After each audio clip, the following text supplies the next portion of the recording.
Hey, welcome back, guys. So today on this video, we're talking about the PayPal Prepaid Debit Mastercard, and more specifically, we're going to talk about the refund that I got for my PayPal Prepaid Debit Mastercard in the mail. So let's go ahead and talk about this. First off, if you're not familiar with the PayPal Prepaid Debit Mastercard, it's one of the more popular prepaid cards on the market right now. And basically what you do is you just buy this little card at a local retailer. For example, I bought this one at CVS, and then once you buy the card and load money onto it, green cash, you can usually use it wherever debit Mastercard's accepted. But in order to do that, you do need to activate the card, and since it's a prepaid card, federal guidelines require you to register a lot of different information with the PayPal prepaid debit card, like your name, your date of birth, social security number, just a lot of information. And that's fine, that's normal. However, out of all the prepaid cards that I've purchased, this one was the first one to give me a problem as far as activating it. So what happens is you go on the website or the app, you just plug in some information, and then it'll automatically activate normally for some other users. But for me, it didn't work. It looked like there was a lot of bugs on the app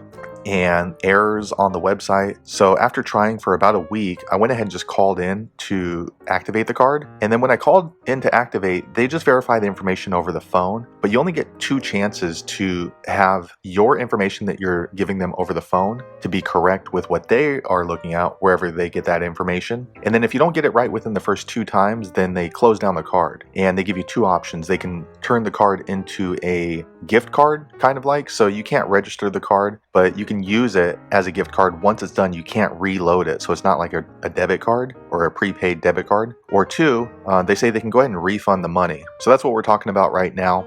So it was kind of an annoying process to activate the card, and ultimately they were asking for a lot of information that didn't match up with what I know to be my personal information. And then they asked me to send in documents, and one of those documents is a paper social security number. So I haven't had one of those in probably 15-20 years. So this is the first company who's asked for the paper version of that. And since I don't have one, it's kind of an annoying process to order it. I asked them to go ahead and just issue a refund. Now, one thing I want to let you know is when you ask them for a refund, if you run into the same situation that I did, they only offer to refund the amount that you funded onto the account. So the minimum funding for your PayPal prepaid debit Mastercard is $20, plus you need to buy the card for $2.95 is what I bought mine for at CVS, so $22.95. So of the $22.95, they were only going to issue $20. After that, after they offered the $20 refund, I did specifically say, hey, what about the $2.95 that I paid for the card? Then after a little bit of prodding, they agreed to issue the $2.95 refund to me. Now, they won't issue it via card or kind of credit or anything like that. They require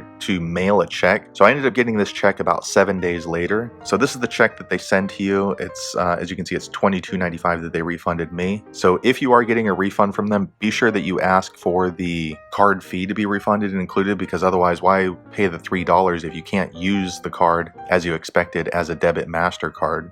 So that's nice that they went ahead and refunded that, but still kind of an annoying process because you have to wait for the money to come in the mail.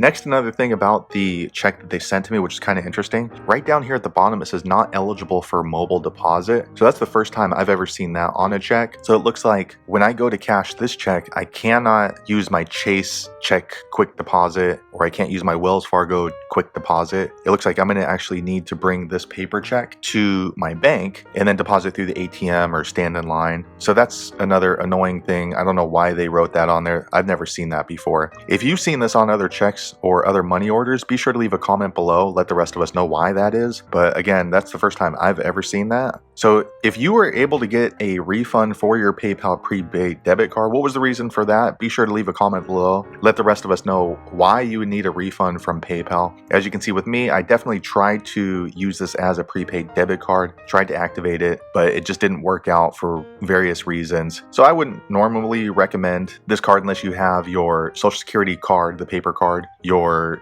driver's license, your current driver's license, and then also proof of address. So like a utility bill, like a gas bill or electricity bill, because those are the things that they will ask for you to send in. And also make a copy via email before you can activate your PayPal prepaid debit card. Otherwise, you'll end up in the same situation I did. But fortunately, I was able to get a refund at least for the amount that I set up, because there was only one other card that I had to try to get a refund for so far, and that was the My Vanilla. And the My Vanilla card, they said, yeah, we'll refund the $20, but the $2.95 or $3.95 or whatever it was I paid for it, they did not issue a refund for that part. So hopefully you found that video useful. If so, click thumbs up, and I hope to see you on the next one. Thanks again for watching.